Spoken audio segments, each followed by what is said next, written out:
आपके पास जो भी कुछ है वो तेरा दिया हुआ है, मैं तुम्हें प्रणाम करता हूँ। और ऐसे कह करके मंदिर में प्रवेश करना।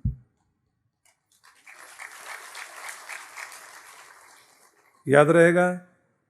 आगे बढ़ते हैं। जैसे अंदर चले जाओ तो पहले गणपति को प्रणाम करना, फिर सभी देवी देवताओं को प्रणाम करके जो आपके इष्ट देव हैं उनके सामने बैठ जाइए।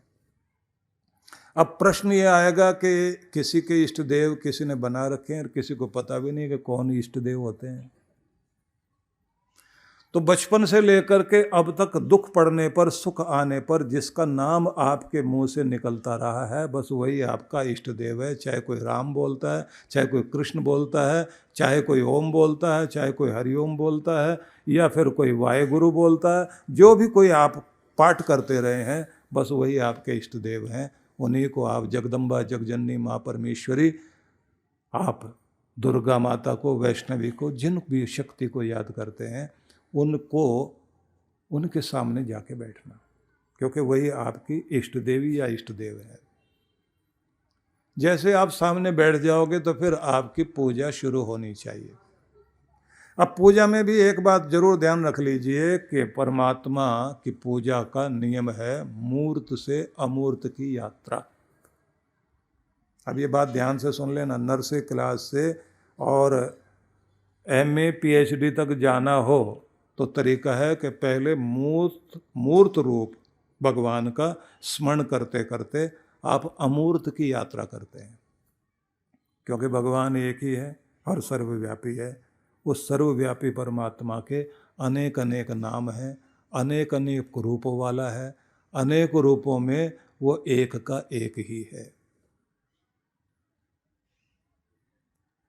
अब उस एक को याद करने के लिए या उसकी तरफ जाने का तरीका क्या है? अब मान लीजिए नारायण भगवान को, विष्णु भगवान को, कृष्ण भगवान को, शिव भगवान को, जिस भी रूप को याद करते हैं, मान लीजिए आप शिव जी को अपना इष्ट देव मानते हैं, तो सबसे पहले तो ये ध्यान में रखना कि शिव कौन? शिव का अर्थ होता कल्याण करने वाला, सुख देने वाला, शांति देने वाला, दुख हरता, कष्टों को निवारण करने वाला, जो संकट मोचक है, जो वैद्यनाथ है, डॉक्टरों का भी जो डॉक्टर है, दाताओं का भी जो दाता है, रक्षकों का भी जो रक्षक है, और बड़े पदों पर बैठने वालों को भी बड़े पद पर बैठाने वाली जो शक्ति है, वही मेरा शिव है। ऐसा मन में भाव लाना, और जैसे आप सामने बैठ जाएं तो उनके स्वरूप को, क्योंकि आप मूर्ति को देख रहे हैं, उसे देखते देखते बहुत प्रसन्न होकर, खुश होकर, अब यहाँ भी ध्यान रखना, जब आप बैठोगे तो माथा शांत, सिर को शांत करना, पहले सिर शांत, फिर माथा, फिर आईब्रो, और फिर चेहरे पर प्रसन्नता, और आँखों में प्रेम लाकर कोमलता से आंखें बंद करना, जैसे कोई बच्चा नींद में जा रहा हो। आँखों पर और आईब्रो पर, भ्रुकुटी पर दबाव नहीं, शांति से बैठना, और लंबे गहरे सांस लेकर, प्राणायाम आता हो तो 3 बार प्राणायाम कर लेना, नहीं तो लंबे गहरे सांस लेके छोड़ना और शांत होकर बैठना। जैसे शांत होकर बैठते हैं तो उसके बाद आप प्रेम पूर्वक भगवान के स्वरूप को देखना, उनकी करुणामयी आँखों की तरफ देखना, जहाँ से दया, करुणा, प्रेम आपकी तरफ आ रहा है। दयालु देव को देखते हुए कि सबके दाता परमात्मा, मैं आपकी शरण में हूँ, और नाम जपते रहना। पहला नाम लेना, पतित पावन भगवान आपको प्रणाम, और फिर बोलना ओम नमः शिवाय, ओम नमः शिवाय, ओम नमः शिवाय। फिर कहना, हे संकट मोचक भगवान, आपको प्रणाम करता हूँ, ओम नमः शिवाय, ओम नमः शिवाय, ओम नमः शिवाय। हे सबके दाता परमात्मा, सबको सब कुछ देने वाले मेरे प्यारे ईश्वर, आपको प्रणाम करता हूँ। फिर मन मन में बोलना, ओम नमः शिवाय, ओम नमः शिवाय, ओम नमः शिवाय।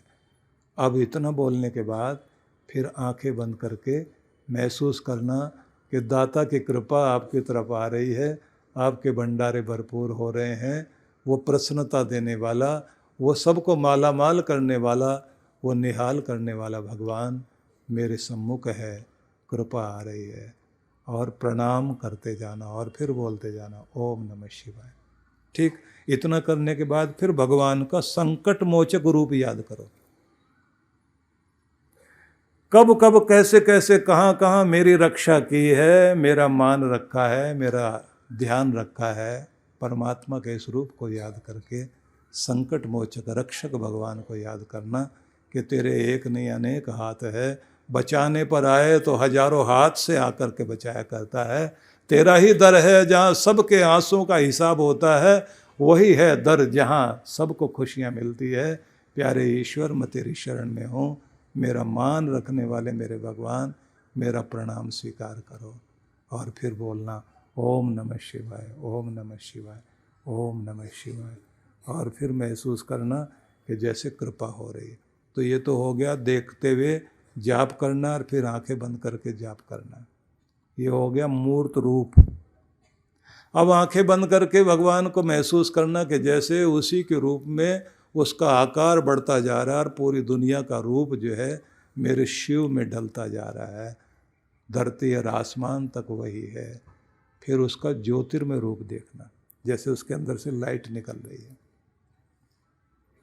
उस रोशनी से अपने आप को ऐसे भरा हुआ महसूस कीजिए कि आपके भीतर की नेगेटिविटी बाहर जा रही है, शांति आ रही है, प्रेम आ रहा है, प्रसन्नता आ रही है। उस रूम में बैठ करके और थोड़ी देर ध्यान में उतरो। जैसे जैसे आप सूक्ष्म में चलते चले जाओगे, आप देखोगे कि बाहर का आकार मिट गया और भीतर की शांति आनी शुरू हो जाएगी। इसलिए मूर्त से अमूर्त की यात्रा हर किसी को करनी चाहिए। उसके बाद सीखना चाहिए शून्य में जाना, थॉटलेस होना, नो माइंड वाली पोजीशन में आना। वो ध्यान में सिखाएंगे। भगवान कहते हैं अनन्यश्चिन्तयन्तो माम ये जना पर्युपासते। अनन्य भाव से जो लोग मेरी उपासना करते हैं, तेसाम नित्याभियुक्तानाम योगक्षेमम वहाम्यहम्। गीता में ये भी बड़ा सुंदर संदेश है। तुम मेरे होकर के मेरा भजन पूजन करने वाले, मेरे लिए कर्म करने वाले बन जाते हो, मेरे प्रति विश्वास लेकर के जीने वाले बन जाते हो, तो फिर ये याद रखना तेषाम नित्याभियुक्तानाम, जो नित्य प्रति मुझसे जुड़े हुए लोग हैं, उनके लिए भगवान एक वचन देते हैं योगक्षेमम वहाम्यहम्। उनके योग और क्षेम की रक्षा भगवान कहते हैं मैं करूंगा। जो मिलना चाहिए मिलेगा, जो प्राप्त होना चाहिए प्राप्त होगा, लेकिन चित्त भगवान में पूरी तरह जोड़ के देखिए। और जिनका चित्त पहले से ही परमात्मा का बन जाता है ना, उनके इस जन्म में की गई तपस्या या भक्ति भी अगले जन्म में भी काम आती है भाई। कुछ आत्माएं ऐसी होती हैं जब धरती पर आती हैं, उनके पिछले जन्म का कोई ना कोई पुण्य होता, प्रभाव होता है, जो इस धरती पर जब आते हैं तो शुरुआत से ही चमत्कार वाली चीज़ दिखाई देती है कि एक आदमी ऐसा कैसे हो सकता है। महात्मा गांधी जब छोटे थे तो उनके जीवन की एक बड़ी विचित्र घटना, भाइयों के साथ खेल रहे थे मोहनदास करमचंद गांधी, तो एक भाई ने बिना गलती के थप्पड़ मार दिया। मोहनदास करमचंद गांधी अपनी माँ के पास आकर उनका पल्लू खींचकर बोलते, माँ भाई ने मुझे मारा, मेरी गलती भी नहीं थी। अब माँ लगी हुई थी काम में। अब माँ ने वहीं से जो निर्णय सुना दिया, उसने तुम्हें थप्पड़ मारा, एक तुम भी मार के आओ। ज़्यादातर माँ ऐसे हिसाब करती है। अब जिसके जीवन में कोई पिछले जन्म से कोई चीज़ चली आ रही होती ना, कुछ आत्माएं अलग तरह की होती हैं दुनिया में, उनका सोचना, चलना, करना भी अलग होता है। वो माँ का पल्लू फिर से खींचते हैं, नहीं माँ आप क्या कह रहे हो, भाई ने गलती की, आप मुझे भी गलती करने के लिए कह रहे हो। अब माँ का ध्यान गया, इतनी बड़ी बात कह रहा है मेरा बच्चा। माँ का ध्यान गया और उसकी तरफ देखा, देखकर अपने बच्चे की तरफ अपने गले से लगा करके कहा, बेटा इतना छोटा होकर भी तू इतना बड़ा है। क्या कहना चाहता है? माँ उसने गलती की, भाई को समझाओ ना, ऐसा ना करे। मुझे कहते हो मैं जाके एक थप्पड़ लगा दूं? ये सिलसिला टूटेगा नहीं ना।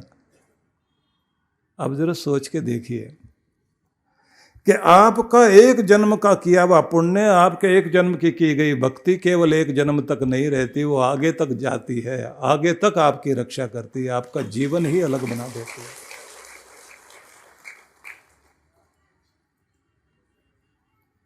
विनोबा भावे ने अपनी माँ के संबंध में कहा था कि संस्कार पाए हमने माँ से। जिनके घर का वातावरण होता है ना भक्ति का, उनके बच्चों के अंदर भी संस्कार आते हैं। पुराना समय था कि जब तीर्थ के लिए लोग जाते थे, सब एक दूसरे के सहयोगी बनते थे। एक पड़ोस की महिला तीर्थ जाने के लिए जब तैयारी कर चुकी तो वो अपने बच्चे को लेकर आई और विनोबा भावे की माँ के पास ले जाकर बच्चे को छोड़ा और ये कहा, मुझे 15-20 दिन लग सकते हैं, तब तक मेरे बच्चे की देखभाल करना, और अगर ये गलती करे ना तो भगवान का बच्चा समझ के इसे माफ़ कर देना। आपके बच्चों के साथ खेलेगा, रह लेगा। महाराष्ट्र के नासिक में परम पूज्य सद्गुरुदेव श्री सुधांशु जी महाराज के पावन सानिध्य में दिव्य भक्ति सत्संग कार्यक्रम का आयोजन होने जा रहा है। कार्यक्रम की रूपरेखा दिनांक 27 से 29 मार्च 2026, समय प्रातः 9 बजे से 11:30 बजे, सायं 5 बजे से 7 बजे। स्थान Vrindavan lawns, banquet hall, Gangapur road, Navshya, Ganpati के नजदीक, नासिक। विशेष कार्यक्रम 29 मार्च 2026, मंत्र दीक्षा दोपहर 12 से 1 बजे। आयोजक विश्व जागृति मिशन, नासिक मंडल। संपर्क सूत्र आप सादर आमंत्रित हैं।